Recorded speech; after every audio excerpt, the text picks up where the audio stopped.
Kajian Kitab.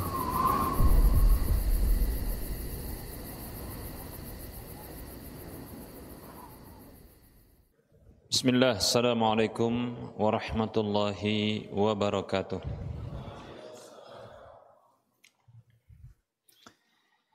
Innal hamdalillah nahmaduhu wa nasta'inuhu wa nastaghfiruh wa na'udzu billahi min shururi anfusina wa min sayyiati a'malina. Man yahdihillahu fala mudilla lahu wa man yudlilhu fala hadiya lahu.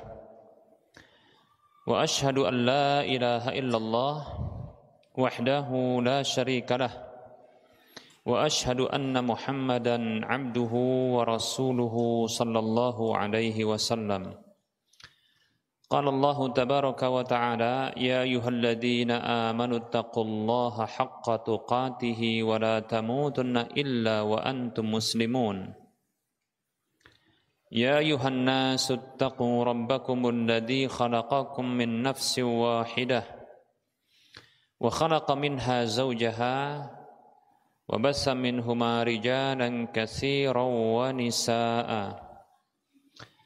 Wattaqullaha alladzi tasaaluna bihi wal arham innallaha kana 'alaikum raqiba. Ya ayyuhalladzina amanu taqullaha wa qulu qawlan sadida yuslih lakum a'malakum wa yaghfir lakum dhunubakum wa may yuti'illaha wa rasulahu faqad faza fawzan 'azima. Amma ba'd. Fa inna asdaqal hadisi kitabullah wa khairal huda huda Rasulillah sallallahu alaihi wasallam wa syarral umuri muhdatsatuha wa kullu muhdatsatin bid'ah wa kullu bid'atin dhalalah wa kullu dhalalatin finnar. Para hamba Allah rahimani wa rahimakumullah, mari kita selalu dan senantiasa bersyukur kepada Allah atas semua nikmat yang Allah berikan, karena semua nikmat itu datang dari Allah tabaraka wa ta'ala, yang semua kebaikan itu berasal darinya, yang Allah akan tambahkan nikmat-nikmat tatkala hambanya mensyukurinya. Salawat dan salam tak lupa kita ucapkan untuk Nabi kita Muhammad sallallahu alaihi wasallam, karena memang kita diperintahkan oleh Allah tabaraka wa taala untuk senantiasa berselawat kepada Nabi kita Muhammad sallallahu alaihi wasallam. Allah berfirman, a'udzu billahi minasyaitonir rajim. Innallaha wa malaikatahu yusalluna 'alan nabi ya ayyuhalladzina amanu taqullaha ya ayyuhalladzina amanu sallu 'alaihi wa sallimu taslima. Allah berfirman yang artinya, sesungguhnya Allah dan para malaikatnya berselawat kepada Nabi. Wahai orang-orang beriman, berselawatlah kalian kepadanya dan ucapkanlah salam untuknya. Allahumma salli wa sallim alaihi wa ala alihi wa ashabihi ajma'in. Baik para hamba Allah rahimani wa rahmakumullah, setelah kita membahas terkait dengan fikih haji dan umroh, maka sebagai penyempurna dari pembahasan ini, dan ini barangkali pembahasan yang terakhir ya dari pembahasan fikih haji dan umrah, yaitu terkait dengan mahdhuratul haramain, yaitu hal-hal yang dilarang di dua tanah haram. Mengapa demikian para hamba Allah rahimani wa rahimakumullah? Karena pelaksanaan haji dan umrah itu di Makkah, dan tentunya itu adalah di tanah haram. Lalu tanah haram yang satu lagi yaitu Madinah, karena hal yang dianjurkan bagi orang yang melakukan safar haji maupun umrah maka disyariatkan bagi mereka untuk berkunjung ke kota Nabi SAW yang ia merupakan ya tanah suci. Oleh karenanya, ya, agar kita tidak jatuh kepada perkara-perkara yang diharamkan di dua tanah suci ini, maka alangkah baiknya dan memang baik, ya, bahkan wajib bagi kita untuk mengetahui hal ini agar kita tidak jatuh kepada hal-hal yang diharamkan. Baik para hamba Allah rahimani wa rahimakumullah, jaa fi sahihaini wa ghairihima min hadisi Abbad ibni Tamim an ammihi radhiyallahu anhuma, telah datang dalam dua kitab sahih yaitu Sahih Bukhari, Sahih Muslim dan yang lainnya dari hadis Abbad ibnu Tamim dari pamannya radhiyallahu anhu, anna Rasulullah sallallahu alaihi wasallam qala, bahwasanya Rasulullah sallallahu alaihi wasallam dia bersabda, inna Ibrahim harrama Makkah wa da'a laha. Sesungguhnya Nabi Ibrahim alaihissalam telah menjadikan Makkah sebagai tanah haram, tanah suci, wa da'a laha, dan mendoakan kebaikan untuknya. Wa inni harramtul madinata kama harrama Ibrahimu Makkah. Dan sesungguhnya aku menjadikan Madinah itu tanah haram, tanah suci, sebagaimana Ibrahim alaihissalam telah menjadikan Makkah sebagai tanah haram. Hadis riwayat Bukhari, Muslim dan yang lainnya. Fatahrimuhuma innama kana biwahyin minallahi subhanahu linabiyaihi wa rasulaihi al-karimaini wa salawatullahi wa salamuhu alaihima. Pengharaman dan menjadikan status kedua kota Makkah dan Madinah ini menjadi tanah haram dan tanah suci, sesungguhnya itu hanyalah berdasarkan wahyu dari Allah tabaraka wa taala untuk kedua nabi dan kedua rasul tersebut yang mulia ini. Semoga selawat Allah dan keselamatan salamnya Allah untuk keduanya. Wa idza qila al-haramani atau al-haramaini, apabila dikatakan ya haramani yaitu haramain begitu ya, fahuma Makkah wal Madinah, maka keduanya itu maksudnya adalah kota Makkah dan kota Madinah. Wala yajuzu itlaqul lafzi al-harami syar'an illa alaihima wahdahuma. Tidak boleh menyatakan pelafatan tanah haram, tanah suci, kota haram, kota suci secara syar'i kecuali untuk keduanya saja. Enggak boleh yang lain. Ya. Dikatakan contohnya ya wilayah Karbala tanah suci. Nah, itu penyimpangan. Tidak boleh yang seperti itu, ya. Begitu juga contohnya, ya, wilayah di mana ada seorang dianggap wali, orang soleh oleh penduduk setempat menjadi itu tanah suci atau tanah haram. Ini pelanggaran, ya, tidak dibolehkan.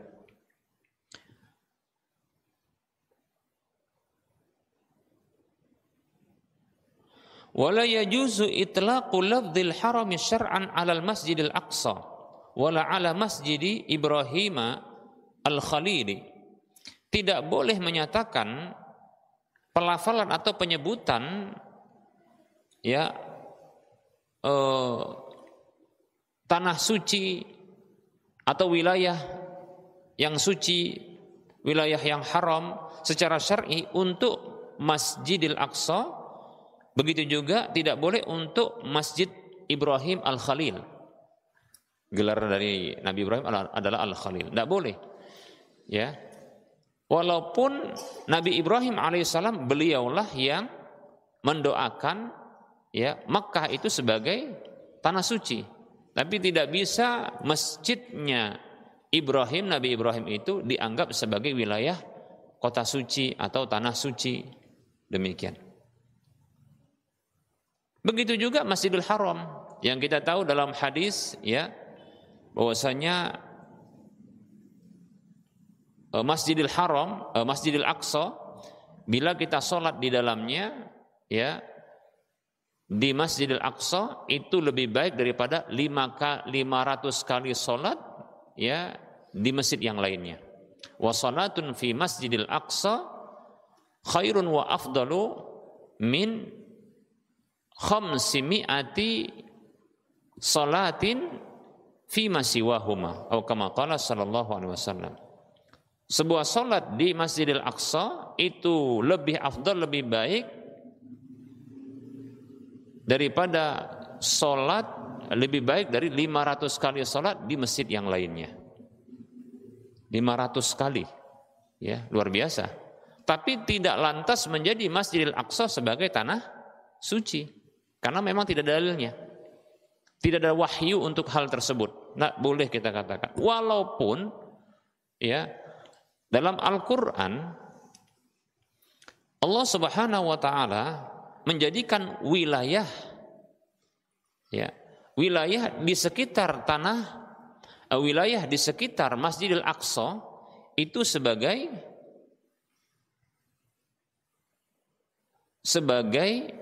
tanah atau wilayah yang diberkahi oleh Allah Subhanahu wa Ta'ala. Allah Tabaraka wa Ta'ala berfirman, ya, di dalam surah Al-Isra ayat 1, Allah katakan, a'udzu billahi minasyaitonir rajim, subhanalladzi asra bi'abdihi lailan minal masjidil harami ilal masjidil aqsa alladzi barakna haulahu linuriyahu min ayatina innahu huwas samiul basir. Maha suci Allah, zat yang telah memperjalankan hambanya di malam hari dari Masjidil Haram ke Masjidil Aqsa, yang telah kami berkahi sekelilingnya. Lihat, kata Allah begitu, ya, agar kami perlihatkan kepadanya sebagian dari tanda-tanda kebesaran kami. Sesungguhnya Dia adalah zat yang maha mendengar lagi maha melihat. Allah Subhanahu wa Ta'ala katakan di sekeliling Masjidil Aqsa itu tanahnya diberkahi, tapi tidak menjadi tanah haram, tanah suci. Bisa dipahami? Nah, begitu.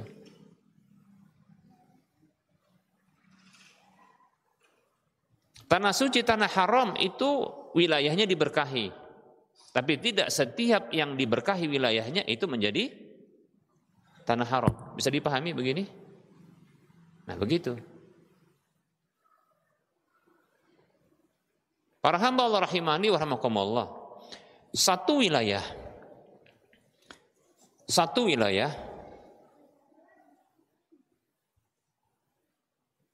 di mana orang-orangnya, penduduknya itu taat kepada Allah Subhanahu wa Ta'ala, maka Allah Subhanahu wa Ta'ala akan turunkan keberkahan di tempat tersebut dari langit dan dari bumi, dimanapun tempatnya, paham ya? Tapi tidak lantas menjadi tanah haram, tanah suci. Bisa dipahami? Allah firmankan dalam surah Al-A'raf ayat 96. A'udzu billahi minasyaitonir rajim. Walau anna ahlal qura amanu wattaqaw la fatahna 'alaihim barakatim minas sama'i wal ardi walakin kadzdzabu fa akhadnahum bima kanu yaksibun. Allah berfirman yang artinya, andaikan sungguh benar-benar penduduk kota-kota yang ada itu, di mana? Di Medan, Tebing Tinggi, Binjai, ya, kota-kota yang terjauh atau yang terdekat, Lubuk Pakam, ya, Pekanbaru, Siantar, Kisaran, Lubuk Linggau, Lubuk pokoknya. Kalau orang-orangnya mereka takwa kepada Allah Subhanahu wa Ta'ala, beriman dan takwa, maka Allah akan turunkan keberkahan itu. Tapi bukan lantas wilayah itu, bahkan keberkahan itu dari langit dan dari bumi, sehingga tempat itu, ya, itu akan diberkahi oleh Allah, tapi tidak lantas menjadi tanah suci, tanah haram. Bisa dipahami nih? Nah, jangan mau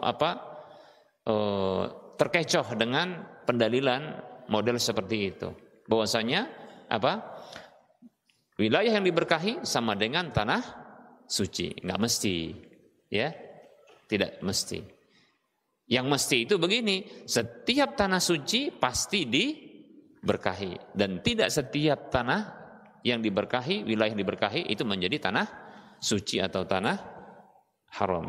Wallahu ta'ala a'lam.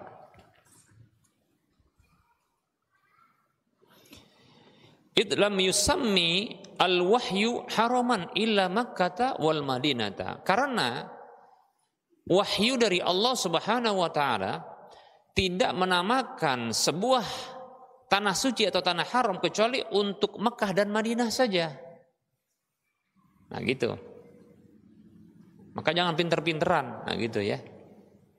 Wa huwa tasyri'un la makana li aqlil basyari fihi. Itu merupakan bentuk pensyariatan yang tidak ada ruang bagi akal manusia di dalam pensyariatan tersebut. Nggak bisa kita, ini bisa untuk digapai yang seperti ini supaya jadi tanah suci, gimana caranya? Nah, dibuat. Itu sama seperti orang yang mengatakan begini, derajat kenabian dan derajat kerasulan itu bisa diusahakan. Oh ini gawat darurat ini ya. Tahu nggak? Derajat dan status nabi dan rasul itu bisa diusahakan. Kalau gini, batallah beberapa dalil itu. Seperti contohnya adalah apa? Surah Al-Ahzab ayat 40. Allah katakan, a'udzu billahi minasyaitonir rajim. Ma kana Muhammadun aba ahadin min rijalikum walakin rasulullahi wa khataman nabiyyin. Ya. Apa kata Allah Subhanahu wa taala? Tidaklah Muhammad sallallahu alaihi wasallam itu adalah bapak salah seorang laki-laki di antara kalian, akan tetapi dia adalah utusan Allah dan penutup para nabi. Nah, lihat itu. Batal dengan ini. Kenapa? Kalau penutup para nabi berarti tidak lagi nabi. Lalu ada pendapat bahwasanya ya darajatur risalah wan nubuwah itu apa? Iktisabiyatun, yaitu bisa diusahakan, bisa diupayakan. Wah kalau gini bisa ngaku nabi lagi kita ya kan? Nah ini pendapat yang sesat. Ya, Ustaz itu kan ada perbedaan pendapat. Nah, itu perbedaan pendapat antara ahlul batil sama ahlul haq. Nah, gitu. Paham ya? Wallahu ta'ala a'lam. Demikian ya.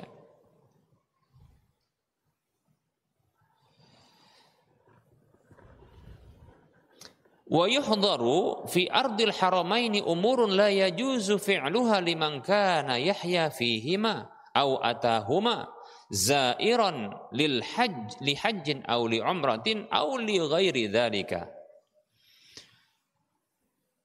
Dan dilarang di wilayah dua tanah suci tersebut perkara-perkara yang tidak boleh untuk melakukannya bagi orang yang ada tinggal berdomisili di kedua kota tersebut atau datang ke dua kota tersebut, datang berkunjung ke masing-masing dua kota tersebut untuk haji maupun umroh atau untuk yang lainnya. Untuk haji dan umroh atau untuk yang lainnya. Tapi kebangetan ya, untuk haji dan umroh, untuk yang lainnya. Nah kalau yang lainnya itu berkunjung contohnya di sana, berkunjung ke sana, contohnya bisnis. Waduh, enggak haji sama enggak umroh. Katakanlah enggak haji setahun sekali, umroh enggak, kan sayang banget. Ya. Ada salah satu ustadz di satu travel itu ngundang Ustadz Ariful Bahri yang saat ini beliau adalah pemateri di Masjid Nabawi ya, berbahasa Indonesia. Beliau diundang untuk bisa memberikan kajian ya, kayak daurah akbar ya. Diundang untuk memberikan materi kajian di Mekah. Karena nanti ngumpul di Mekah lebih banyak. Lalu pihak travel akan memfasilitasi dengan keberangkatan dan seterusnya. Apa kata beliau? Dengan kerendahan hati dan tahu mana yang paling afdol, dia katakan, tidak usah repot-repot. Ya, nanti anak ke Mekah umroh dulu. Jadi kalau sekedar untuk menghadiri kajian saja, beliau masih kurang terhormat, belum bentuk menghormati apa? Ya, kota Mekah. Jadi saya umroh dulu. Nanti apa? Kalau saya di sana, nanti kita ketemu untuk memberikan apa? Kajian demikian. Nah seperti itu, masya Allah ya. Sayang kalau ke sana itu hanya untuk urusan ya di bawah itu. Memang kalau berangkat contohnya ke Mekah atau ke Madinah, urusannya mungkin urusan yang lain, bukan haji atau bukan umroh. Katakanlah umroh atau haji atau umroh. Ya. Tapi ini urusan yang lain, maka pilih salah satu, haji atau umroh. Contoh mana tahu ya, dapat calon istri orang Mekah contohnya ya kan, Madinah, orang Mekah. Maksudnya ya kan, orang Afrika tinggal di Mekah gitu ya.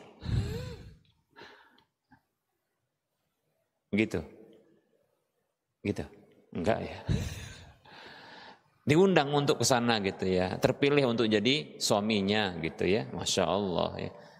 Ya jangan cuma mau akad nikah aja ya, ya umroh dulu gitu, ya itu adabnya ya. Nah habis itu ayo nikah gitu ya. Semoga dimudahkan. Tapi janganlah pula sama orang Afrika ya.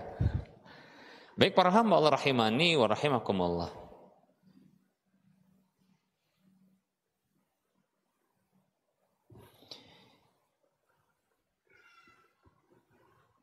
Baik, ya, wa hadhil umuru hiya, hal-hal yang diharamkan tersebut adalah berikut ini. Awalan, yang pertama, saydul hayawani wat tayri wa tanfiruhu wal i'anatu alaihi. Nih yang pertama nih.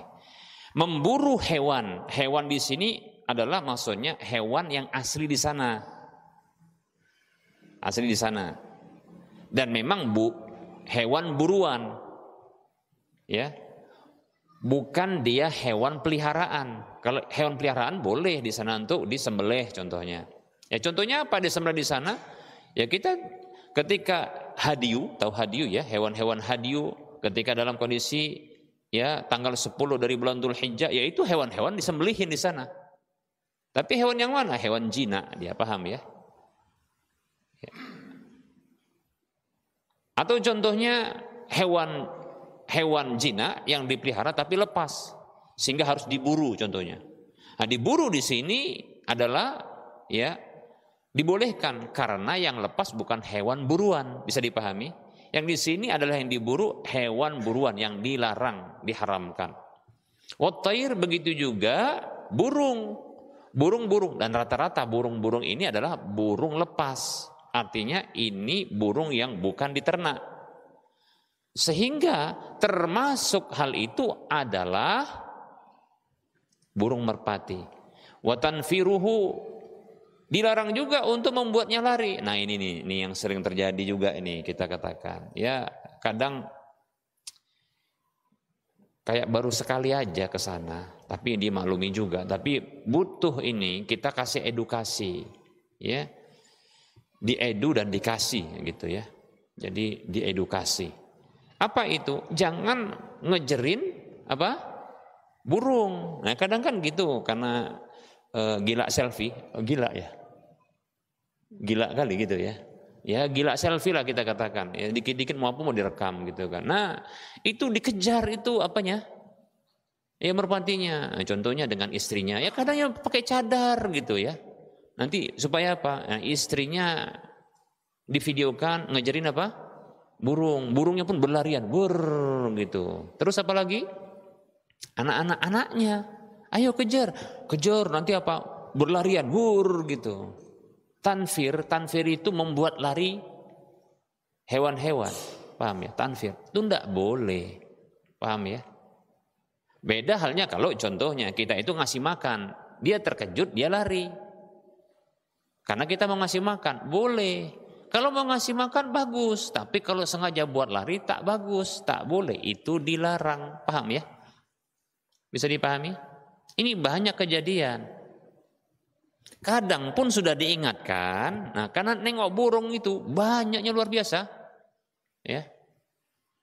Bukan laki-laki, maksudnya burung, tahu ya? Burung, banyak dia burungnya. Ya, burung apa tadi? Yang agak jinak dikit. Dia sebenarnya enggak jinak, ya. Dia itu liar, tapi karena sering dikasih makan, dia terkesan jinak. Tapi kalau didekati dia lari. Nah, itu terkadang yang sengaja digertak, ditakut-takuti, dikejar gitu. Untuk apa? Untuk diambil momen apanya? Terbangnya. Wus, gitu dia. Karena seru dia. Lari dia, kadang banyak. Kadang bergerombol dia. Nah, seperti itu. Ya. Kadang yang sudah ngaji sunnah pun begitu. Karena tak tahu. Yo ngaku saja. Ya. Baik, jadi jangan dikejar ya. Jangan dikejar. Tidak boleh. Itu dilarang di tanah haram. Ya. Baik itu di kota Madinah ataupun di kota Mekah. Ya, di kota Mekah, di kota Madinah. Ini yang paling banyak nih burung-burungnya. Ya. Masya Allah, ya, burung-burungnya banyak. Jadi pemandangan tersendiri dia, ya. Dan seru. Ya, silakan kalau mau diambil momen dengan divideokan. Ya, silakan nggak masalah, ya. Bagi orang yang berpendapat, ya video itu boleh untuk makhluk bernyawa. Silakan.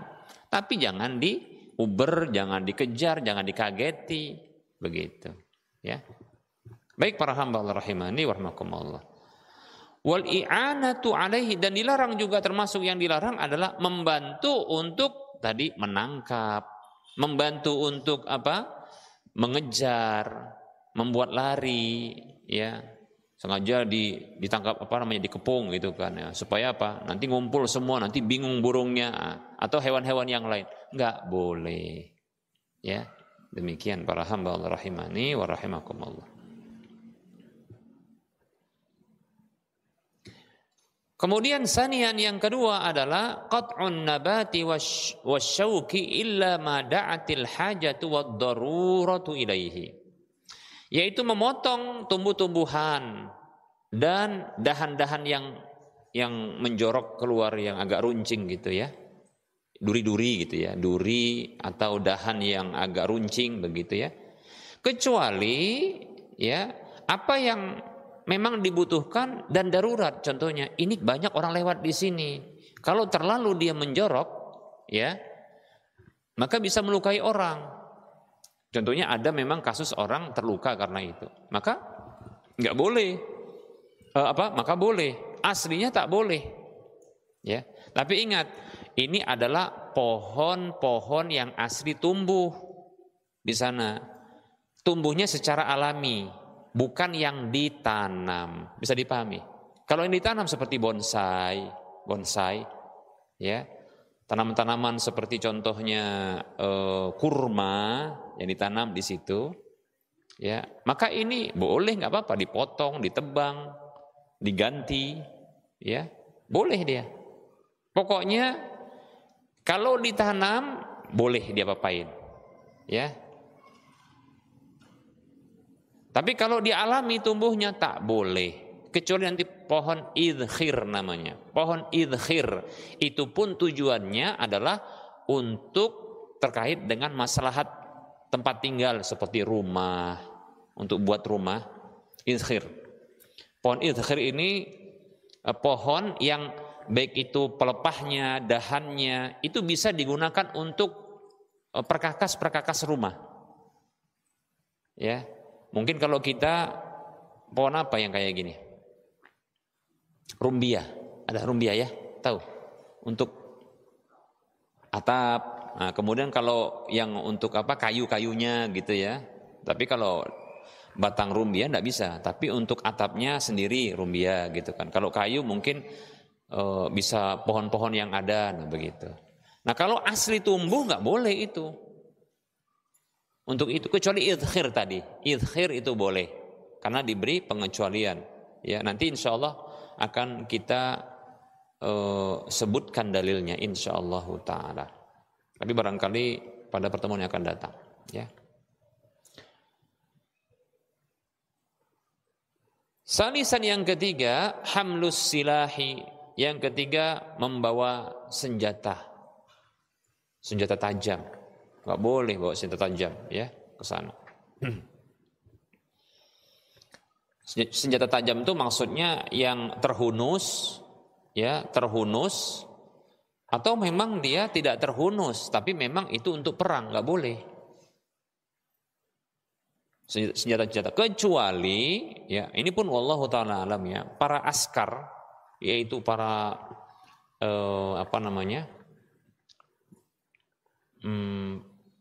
pihak keamanan ya negara di sana ya, itu mereka dibolehkan untuk membawa senjata dalam kondisi darurat.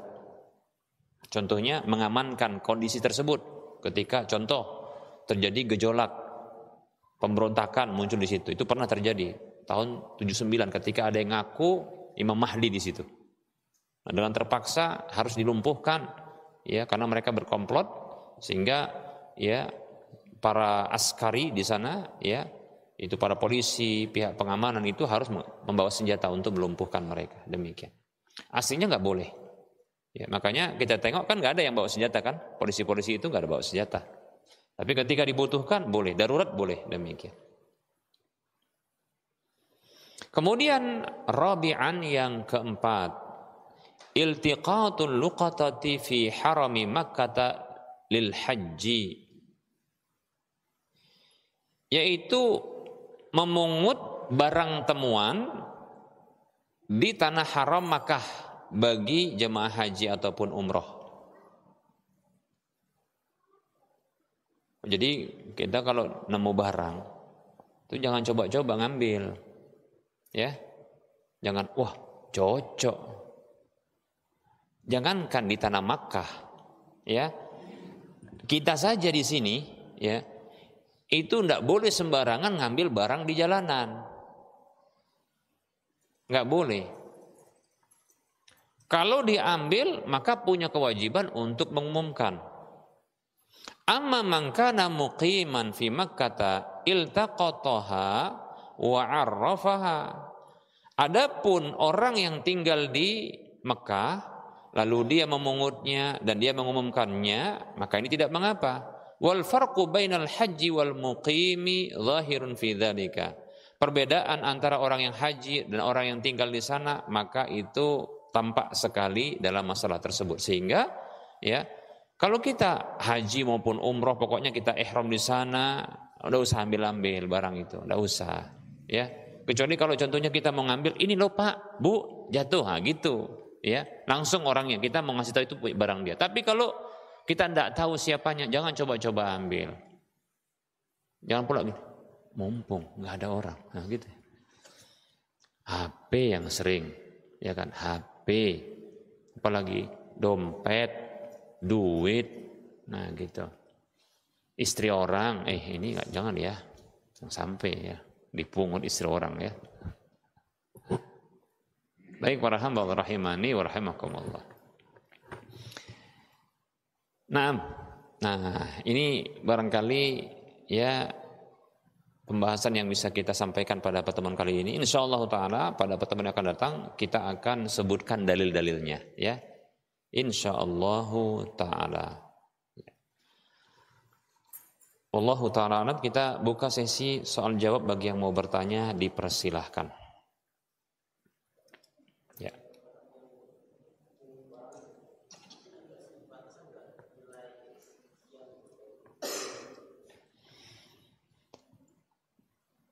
Kalau di kota Mekah, wallahu ta'ala alam, ya. Kayaknya di sini ada perbedaan pendapat ya terkait dengan barang temuan di kota Mekah ini. Kalau di kota Mekah saya condong kepada pendapat, kayaknya ada berbeda pendapat, tapi saya condong kepada tetap tak boleh mau dia besar ataupun kecil, paham ya? maupun besar ataupun kecil. Demikian. Kalau di kota Madinah itu beda. Dan yang lainnya. Ya. Nah, kalau kita contohnya di luar kota Mekah seperti kita di sini itu ya, ketemu barang ya, maka barang yang ditemukan itu terbagi menjadi dua. Barang yang remeh dengan barang yang dia berharga.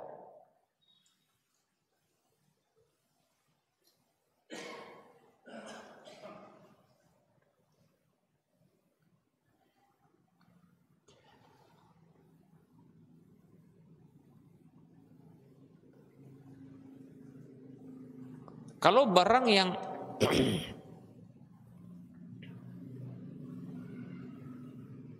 yang remeh,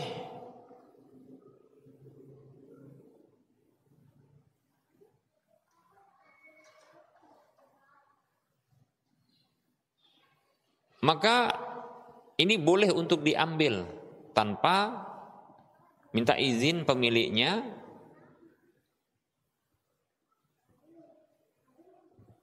dan bisa langsung dimanfaatkan. Bisa langsung dimanfaatkan.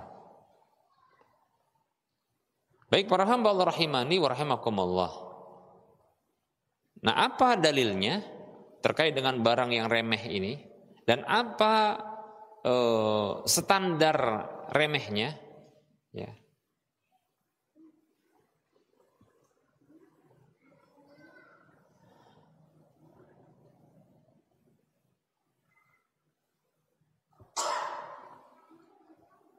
Alhamdulillah.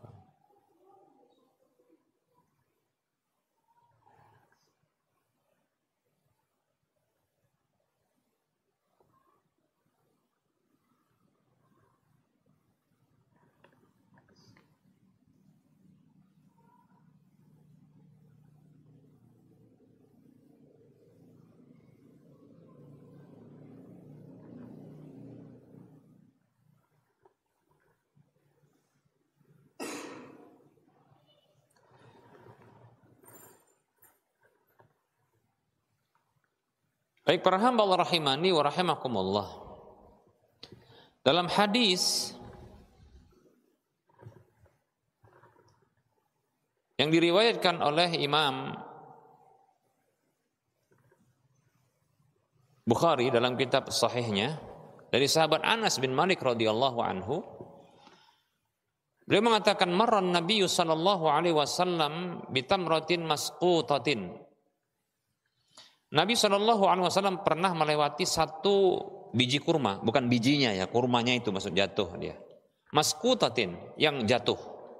Faqala, lalu beliau mengatakan, laula an takuna min sadaqatin la akaltuha.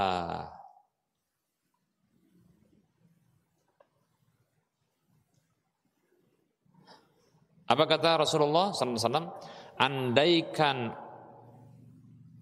Andaikan kurma ini bukanlah dia harta sedekah, termasuk harta sedekah, pastilah aku akan memakannya. Tapi Rasulullah khawatir itu harta sedekah. Ya.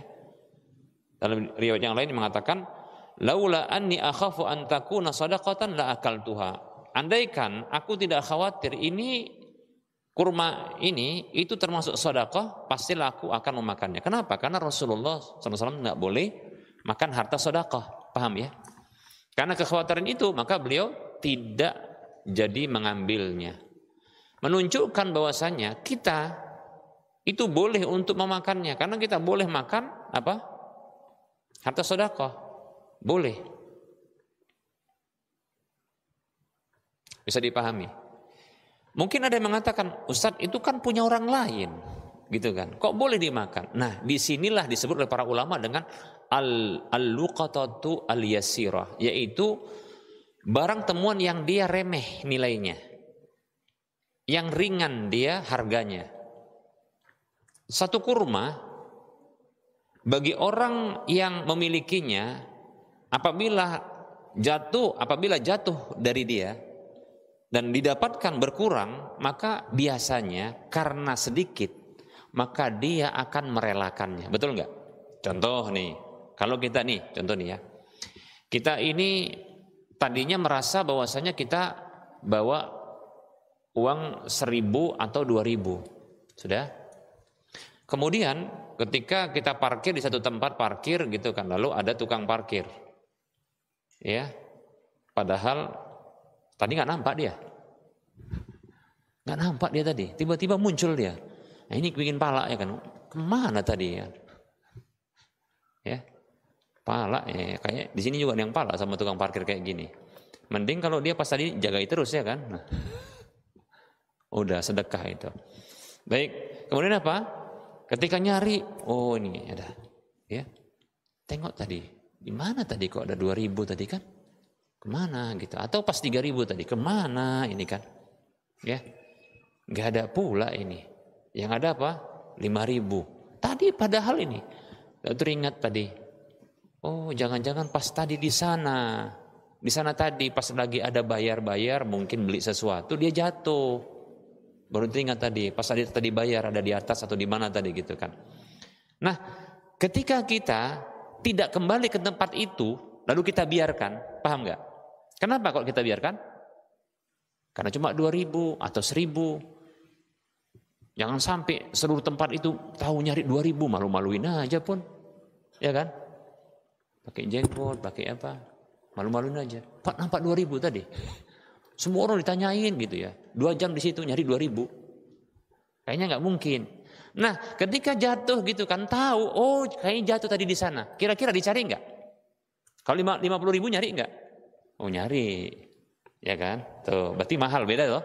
Beda toh? Ketika kita biarkan sudah, maka itu bentuk sedekah kita dengan merelakannya, paham ya? Betul tidak? Makanya ini yang membuat Rasulullah SAW itu bersabda demikian. Itu boleh untuk diambil. Cuma masalahnya Rasulullah khawatir itu sedekah, paham ya? Karena orang tersebut ketika dia jatuh tahu itu akan direlakan sama orang tersebut. Jadilah sedekah. Sementara Rasulullah nggak boleh makan sedekah. Anehnya cucunya Rasulullah di zaman ini dengan nama-nama yang khusus itu malah makan harta sedekah. Kembali kepada luqatah. Nah itu tadi. Ini nyinggung sedikit aja. Kalau mau dibahas nih, oh bisa semangat nih. Dan pala kali rasanya mau bahas ini, semangat ya. Tapi kita bahas cuma tadi. Paham ini? Remehnya di situ. Standarnya yang nggak harus senilai dengan apa? Dengan tadi kurma tadi, enggak. Pokoknya kitanya. Jadi kalau saya pribadi, untuk apa sih penilaian remeh itu bagi kita? Sehingga contohnya, wah dapat nih apa 500, 1.000 gitu ya. Wah bisa diambil nih gitu kan. Atau anak kita contohnya ketemu, ya, lalu diambil, udah halal untuk kamu gitu ya. Apa standarnya? Standarnya adalah kita. Kalau kita jatuh barang tersebut, kehilangan barang itu, apakah kita cari atau tidak? Ah itu, jujur aja tanya sendiri. Cuma masalahnya begini. Bisa jadi nanti ada satu takaran yang di sini bisa jadi menurut kita remeh, menurut orang lain bernilai, bisa jadi. Contoh, nilai 5.000 atau 10.000, bahkan 2.000 saja bernilai. Buktinya apa? Tukang parkir bacok-bacokan gara-gara 2.000. Tuh kan? Tukang parkir, apalagi preman gitu kan. Nah itu dia. Tapi kita katakan remeh ini pokoknya, oh ini kayaknya sepakat orang ini. Kalau kehilangan gini gak akan nyari gitu ya. Ya sudah kalau mau diambil boleh. Cuma saya pribadi ya ini warok saja. Tapi bukan hukum warok. Kewaraan. Warok itu apa? Ya kehati-hatian. Ya daripada juga nanti ditanyain di akhirat gitu kan, ya sudahlah. Lagi pula kita nggak butuh, ngapain pula lah kita ambil. Nantilah biar untuk yang butuh saja kan gitu ya. Yang jelas kalau kita ambil, kita miliki boleh, tapi akan diminta pertanggungjawaban. Tapi jelas halalnya. Kalau kita pastikan bahwasanya ini disepakati oleh orang lain, bahwasanya ini adalah apa? Tidak akan dicari. Ya. Dengan seperti itu akan direlakan sehingga boleh. Bisa dipahami kira-kira? Nah, gitu. Tapi kalau saya pribadi ini hanya warok saja. Dia bukan hukum. Warok ini hanya untuk kehati-hatian. Kalau saya pribadi ya ketemu mau besar mau kecil lebih cenderung untuk apa? Untuk berlepas diri. Kenapa? Waduh, repot nanti. Kenapa repot? Dipertanggungjawabkan. Makin lambat lah kita nanti kan. Kalau kita mau ambil, ini kita mikir dulu, ini remeh atau tidak remeh? Boleh apa enggak untuk kita? Gitu dia. Enggak tahu pula orangnya. Sehingga kita bisa minta izin dari dia, kan repot kita. Tapi boleh enggak? Ya tadi itu, kalau remeh boleh. Hadisnya sudah kita sebutkan. Bisa dipahami? Nah, kalau bernilai dan berharga, maka hati-hati. Karena sesungguhnya ya kewajibannya adalah dia diumumkan. Itu wajib diumumkan. Demikian. Berdasarkan hadis yang diriwayatkan oleh Imam Bukhari dari Zaid bin Khalid al-Juhani radhiyallahu anhu, su'ilan Nabi sallallahu alaihi wasallam 'anil luqatati. Nabi sallallahu alaihi wasallam pernah ditanya tentang ya barang hilang. Faza'ama annahu qala, kira-kira menurut apa namanya? Zaid bin Khalid al-Juhani, beliau mengatakan sallallahu alaihi wasallam begini, "I'rif nifasaha wa wika'aha." Kenalilah tali dan bungkusannya. Ya, tali penutupnya dan bungkusannya. Kenapa? Ya, supaya nanti ini yang diinformasikan adalah terkait dengan apa? Terkait dengan karakternya. Jangan disebutkan rinci. Semua nanti orang ngaku. Nah, kenapa kok di zaman Nabi ini ada tali dan ada tempat wadahnya itu berupa apa? Semacam tempat wadah kain gitu ya. Karena zaman Nabi nggak ada kenal dompet-dompet begitu ya. Jadi untuk menyimpan harta, ya menyimpan harta seperti dinar dan dirham yang bentuknya dia koin-koin ya, itu dalam wadah semacam kain gitu ya, yang nanti ada diikat ujungnya, paham ya? Mungkin pernah tahu ya seperti itu, model kantung dia, kantung nanti ada ikatan, gitu, diketatkan begitu dia. Nah seperti itu, ya. Dan itu potensi jatuh. Ini diikatkan di sekitar ya pinggang dan seterusnya. Nah begitu, ya. Nah kenali itu, ya, yaitu apa? Ikatannya dan wadahnya, ya, kantungnya tersebut. Summa arif hasanatan, kemudian ya umumkan setahun. Yaqulu Yazid mengatakan, ini salah satu perawinya, illam tu'raf istamfaqa biha sahibuha. Kalau enggak diketahui, maka pemiliknya boleh memanfaatkannya, bukan pemiliknya, orang yang tadi mendapatkannya itu boleh memanfaatkannya. Wa kanat wadi'atan indahu, dan itu sebagai barang titipan bagi dia. Cuma kebolehan untuk memanfaatkannya itu setahun dulu, paham ya? Jadi selama setahun cuma diumumkan. Nih diumumkan, ini ada barang hilang. Nah, contohnya kita ketemu di sini ada dompet. Ya. Dompetnya isinya 2 juta. Nyari enggak itu kalau kita kehilangan 2 juta? Enggak ada pula lah ininya apa? KTP-nya. Enggak ada pula lah tanda pengenalnya. Ada pula yang lainnya seperti kartu ATM. Ya. Ada beberapa pula itu. Nah begitu. Nah ini gimana caranya? Nah kita umumkan. Kalau mau bertanggung jawab, ya tapi insya Allah dapat pahala. Karena pasti orangnya senang kalau dapat apa? Dapat barangnya itu. Kita dapat pahala. Tapi kalau nggak sanggup, ya jangan tambah beban. Ya, diumumkan di media. Nah begitu. Tapi setahun, paham ya? Kalau butuh, nggak boleh diambil, nggak boleh dimanfaatkan, nggak boleh. Nunggu setahun, paham ya? Nah kalau sudah setahun diumumkan nggak ada orang datang, manfaatkan itu. Yang 2 juta tadi, boleh. Untuk apa? Untuk keperluan kita. Kalau butuh. Demikian, ya. Tapi itu terhitung barang titipan. Nah kalau datang orangnya, maka apa?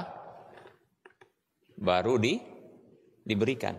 mau datangnya setahun berikutnya, 2 tahun berikutnya, 3 tahun berikutnya. Karena disebutkan oleh Rasulullah, Pak, wa kanat wadi'atan indahu, dan itu sebagai barang titipan di sisi dia. Berarti nanti kalau orangnya datang itu dikasih. Bisa dipahami? Kalau seandainya sampai seterusnya nggak ada orang, udah diumumkan nggak ada juga orang yang datang, dan itu sudah dimanfaatkan karena sudah setahun lebih. Sampai mungkin bertahun-tahun tak ada lah orang yang apa? Yang ngambilnya. Nggak ada yang mengakuinya, kan begitu ya. Kayaknya orang kaya banget itu ya kan. Duit 2 juta sepele sama dia. Ya kartu ATM, ya kalau apalagi ATM ya kan. Kalaupun isinya miliaran itu pun begitu ditelepon sana diblokir selesai kan gitu ya. Nggak akan bisa dimanfaatkan kan gitu ya. Nah begitu. Dalam setahun, dan betul-betul maksimal di dalam mengumumkan. Ya di media sosial begini begitu. Tapi jangan difoto, nanti banyak ngaku. Ya. Boleh nggak kira-kira kalau difoto ya? Ya ciri-cirinya saja ya. Dompet, ada isi dan ada apa? Ada kartu, udah begitu. Sudah. Nanti ketika orang datang ngaku, ya nanti tinggal apa yang tinggal kartu apa saja dia, kan begitu. Kemudian dompetnya warna apa, kan gitu ya.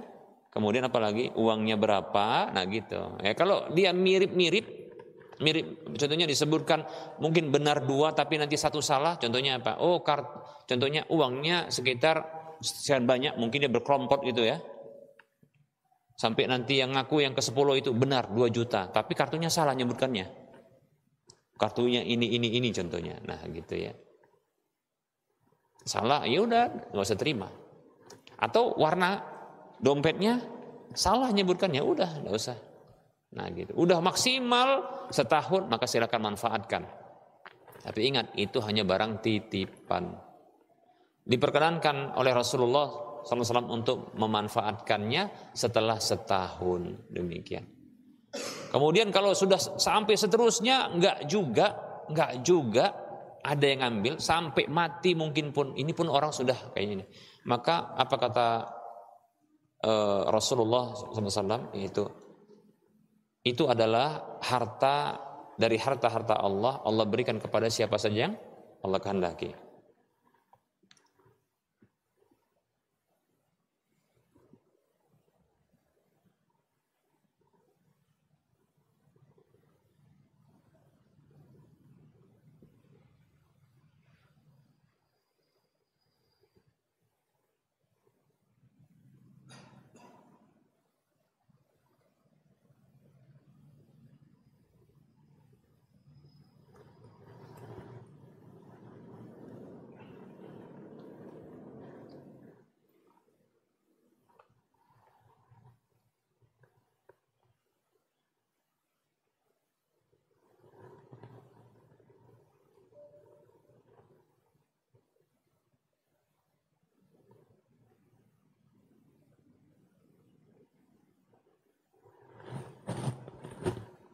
Sebentar, saya akan sebutkan dalilnya.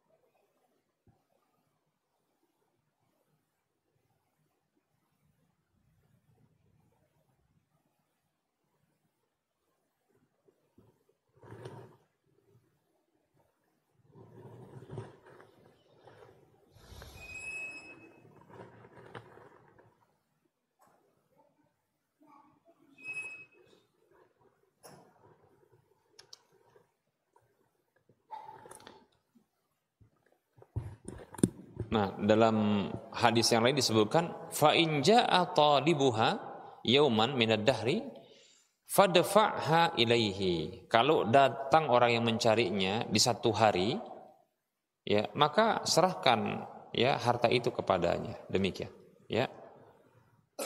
Sebentar.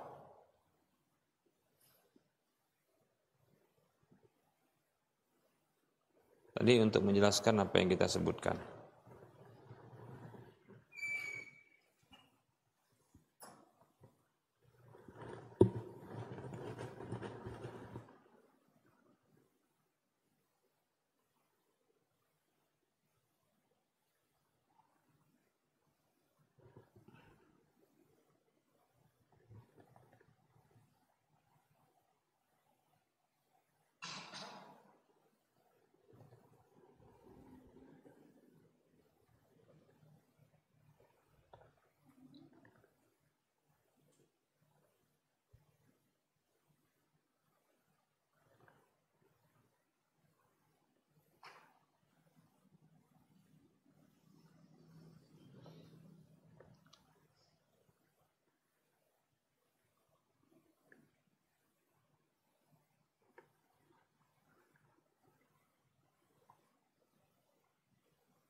Baik.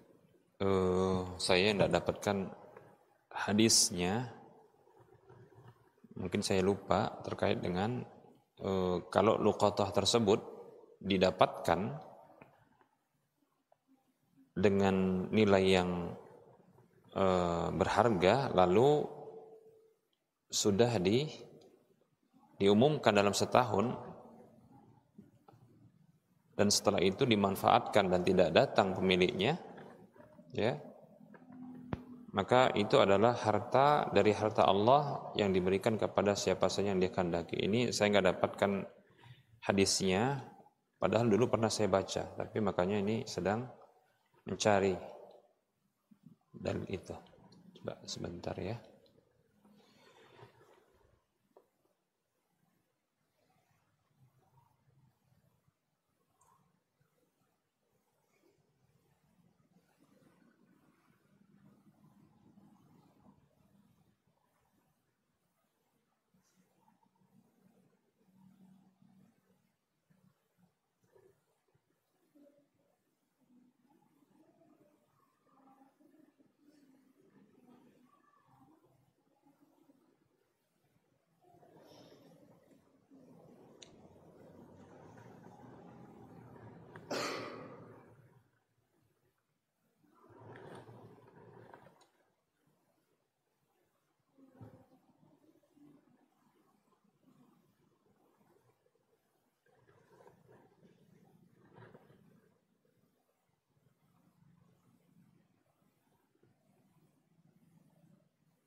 Gak dapat hadisnya, ya.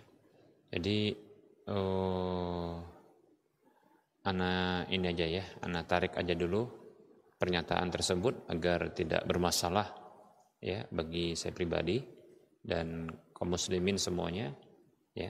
Yaitu terkait dengan ungkapan bahwasanya kalau sudah lebih dari setahun, ya, sudah lebih setahun dan digunakan,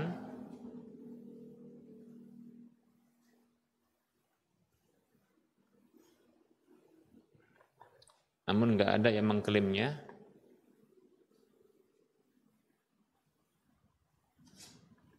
maka itu boleh digunakan ya, dan itu dianggap sebagai harta dari harta Allah Subhanahu wa taala yang Allah berikan kepada siapa yang Allah kehendaki. Nah, ini saya tarik ya supaya pertanggungjawabannya ya ringan di sisi Allah Subhanahu wa taala. Baik. Mungkin di kitab yang lain, tapi pun untuk kepastiannya ya saya tarik dulu ya. Baik, para hamba Allah rahimani wa rahimakumullah. Ada pertanyaan yang lain? Silakan. Baik.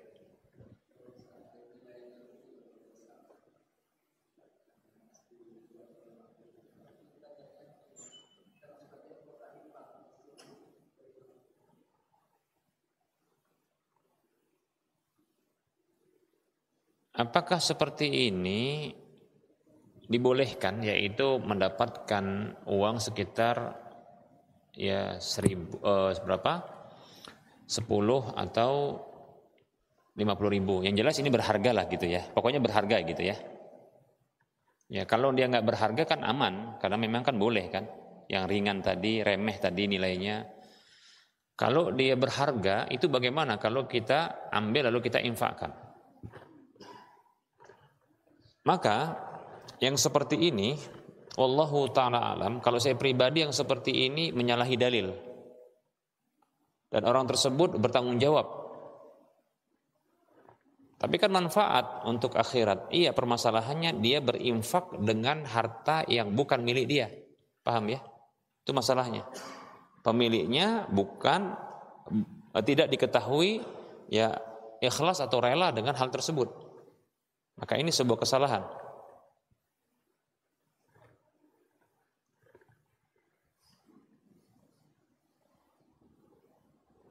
Demikian ya.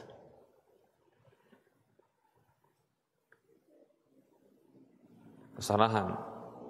Maka kalau contoh nih ya. Contoh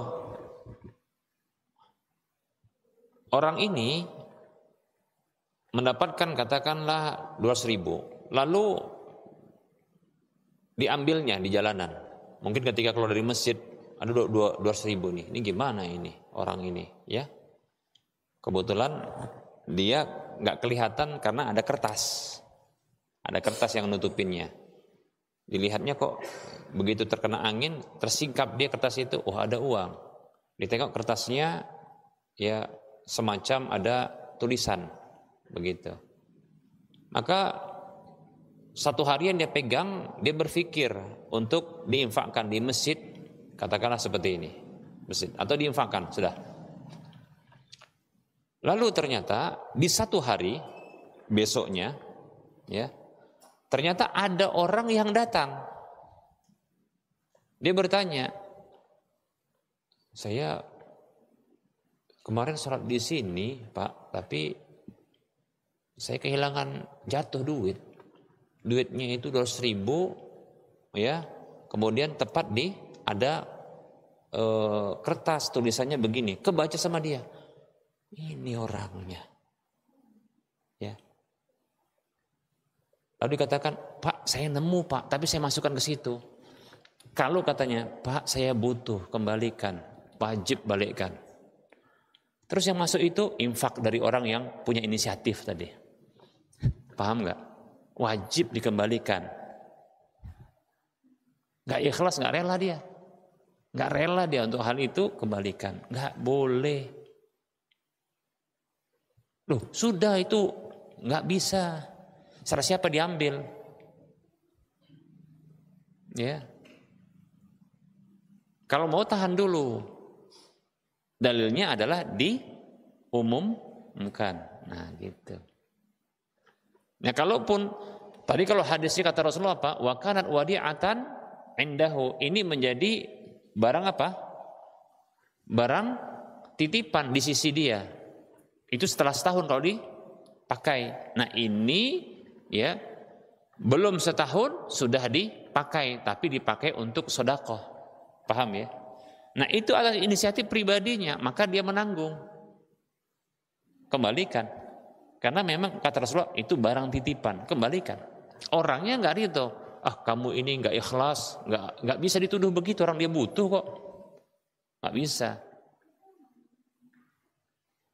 Terpaksa sama Dika, tolong Dika dikeluarkan dulu 200.000. Nah gitu. Ya boleh juga begitu, ya ditarik lagi. Kenapa? Ya tadi barang titipan ternyata, ya. Saya pun tidak bermaksud untuk mengambilnya, takut orang lain mengambilnya, kan gitu. Cuma tanggung jawab untuk dikembalikan kepada orang tersebut, karena itu kewajibannya. Paham Pak ya? Bukan alasan orang ini kayak nggak punya masjid katanya. Bukan orang Islam. Oh nggak boleh gitu, jangan gitu. Pertanyaannya, kalau kita contoh nih, ada orang datang, lalu gini, Pak tolong Pak, apa namanya, keluarkan dulu dompet. Apa orang ini katanya? Itu dompet. Dibuka, diambil 200.000, dimasukkan ke situ. Kira-kira ikhlas kita? Mirip, sama kayak gitu tadi. Lalu katakan, wah kok diambil, masukkan ke itu. Iya kita kan kekurangan. Iya itu harta saya. Oh bapak ini kayak bukan orang Islam aja, nggak bisa gitu kita, nggak bisa. Paham ya? Butuh keikhlasan, kerelaan, nggak boleh. Itu tasarruf, ya, bimalil ghair. Itu tasarruf, yaitu mengambil kewenangan terhadap harta orang lain. Itu harus berdasarkan kerelaan orang tersebut. Biti binafsihi, harus dengan ya kerelaan hatinya. Tidak boleh kita sembarangan. Gitu. Dalil pun menunjukkan hal tersebut, mendukung hal itu, gitu Pak. Bisa dipahami Pak kira-kira? Tanggung jawab. Tanggung jawab. Balikkan. Gimana caranya? Terpaksa uang pribadi. Terus yang kayak gitu ke situ, itu infak. Infak itu, infak kita. Terpaksa aku. Kalau enggak kita nanti ditanya. Nah gitu di akhir ditanya kita. Karena syariatnya bukan begitu. Syariatnya bukan dia di setahun baru bisa dimanfaatkan. Kita boleh mengambil tindakan terhadap barang itu setelah setahun, bukan langsung dia. Artinya kalaupun langsung, kita bertanggung jawab. Karena wadiah itu ada barang titipan. Kalau ada apa-apa atas tindakan kita tanggung jawab. Doman namanya. Gitu Pak.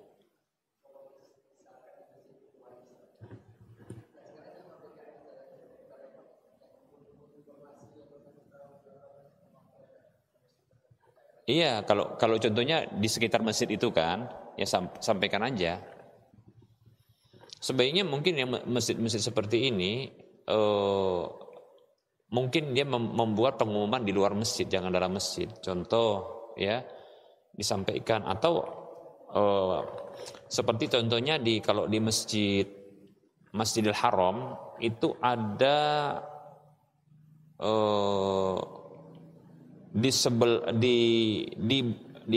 wilayah dekat wilayah sa'i, tempat keluarnya, ya. Kemudian tempat keluarnya itu kan ada tempat WC, tempat wudu dan WC. Itu naik ke atas sedikit, ke atas itu, nah itu ada kantor semacam kantor lah begitu untuk barang-barang hilang. Barang hilang di situ tinggal nyari saja, demikian. Nah begitu. Kalau mencontoh begini bagus. Jadi kalau sebuah masjid itu sering dikunjungi, tapi jangan mengumumkan barang hilang di masjid, nggak boleh. Yang dilarang itu mengumumkan. Terus ngapain? Ditampung, terus di mana? Ditulis di luarnya, tapi di luar. Jangan dalam masjid, tapi di luar masjid. Contohnya, ya telah ditemukan dompet, contohnya gitu. Telah ditemukan uang, sudah gitu saja. Nanti orang akan datang ke situ. Jadi ada orang yang bertugas di kantor itu, di kantor contohnya di sisi masjid gitu kan. Nah itu nanti ditanyain, oh saya ada kehilangan barang. Oh baik. Atau contohnya sedang kita kehilangan barang di satu masjid gitu kan. Maka datang contohnya ke pengurus masjid, tanyakan, Pak pengurus masjid siapa Pak? Oh saya gitu kan. Oh saya ada kehilangan barang. Baik, kalau begitu apa? Prosesnya untuk menanyakannya, nah itu di luar, nah begitu, sudah, nah begitu, nggak usah diumumkan, nggak boleh. Makanya betul tadi kalau seandainya udah kita ketemu uang itu ya udah serahkan ke tukang siapa, pengurusnya, udah gitu memang. Dan mestinya memang ada begitu. Kita pun kalau bisa begitu juga di sini, ya ada uang ketemu maka beri apa namanya, dipegang salah satu, kemudian kalau bisa diumumkan. Nah, kita coba buat pengumuman itu. Kayaknya di sini pernah dulu kehilangan uang ya. Ada yang dapatkan uang di sini, ya kan? Ada. Berapa juta? 1 juta. Ketemu pemiliknya? Hah? Ketemu yang punya. Nah, begitu. Ya, kalau kita punya medsos, ya tinggal diumumkan saja. Tapi kalaupun saatnya orang nanti kemari, nggak masalah. Nah, itu kalau bisa memang dibuat, contohnya di papan pengumuman luar gitu kan, seperti yang mungkin di sana itu. Ya, ditemukan barang hilang berupa HP atau kalau ada berapa, gitu. Nanti hubungi kami. Nah, oh itu Masya Allah, itu saya yakin berterima kasih sekali. Jujur saya pernah ini kehilangan, bukan kehilangan sebenarnya. Ini pernah ini di kamar mandi. Di kamar mandi, saya lupa waktu itu karena mungkin nggak bisa masuk kemari. Kalau kemari dia takut jatuh karena kamar mandi harus jongkok kan. Jadi saya taruh di tempat gantungan baju. Keluar lupa saya. Selesai sholat keluar gitu. Begitu balik, innalillahi, hilang, tak nggak nampak lagi sudah. Udah. Nah, rupanya dibawa sama orang yang lain. Sebenarnya nggak perlu dibawa, ya. Tapi apa? Diberikan kepada pengurus masjid. Nah, ini juga pengurus masjid terkadang nggak jujur gitu kan. Jadi sering curiga-curigaan. Kebetulan yang nemu kan orang yang jujur. Dihubungi, diterima gitu ya. Tapi memang nggak bisa diapa-apain itu. Kenapa? Nunggu dihubungi baru nanti diangkat. Mau diapa-apain nggak bisa kan terkunci dia, kan gitu. Nah, dihubungi baru diangkat, ketemu di sini gitu ya. Alhamdulillah, terima kasih. Kalau ketemu sama orang jahat, hilanglah dia. Jadi duit lah dia tuh. Sebenarnya cukup di masjid itu saja. Nah, kalau saya yakin, saya berterima kasih dengan orang yang menemukannya. Karena kalau orang jahat, ya hilanglah itu. Karena kita butuh, kan gitu ya. Nah, kalaupun di masjid itu, kalau hilang barang kita, pasti kita jelek masjid itu. Tapi kalau hilang dan ternyata diurus ya pengurus masjid, Masya Allah, pasti kita, ini masjid diingat seumur hidupnya, insya Allah. Makanya kita buat layanan itu kalau bisa. Ya, nah gitu di situ. Itu coba ke depannya lah kan, dibuat papan pengumuman di situ untuk barang hilang, nggak masalah insya Allah. Pengumuman enggak, karena kita membedakan antara dalam masjid dengan luar masjid. Nah gitu, paham ya? Di papan situ atau di luar situ itu boleh untuk diumumkan karena bukan dalam masjid. Yang dilarang dalam masjid mengumumkan. Tapi kalau di luar masjid insya Allah tidak mengapa. Sebagaimana jualan dalam masjid tak boleh, di luar masjid itu boleh. Demikian, begitu, paham ya?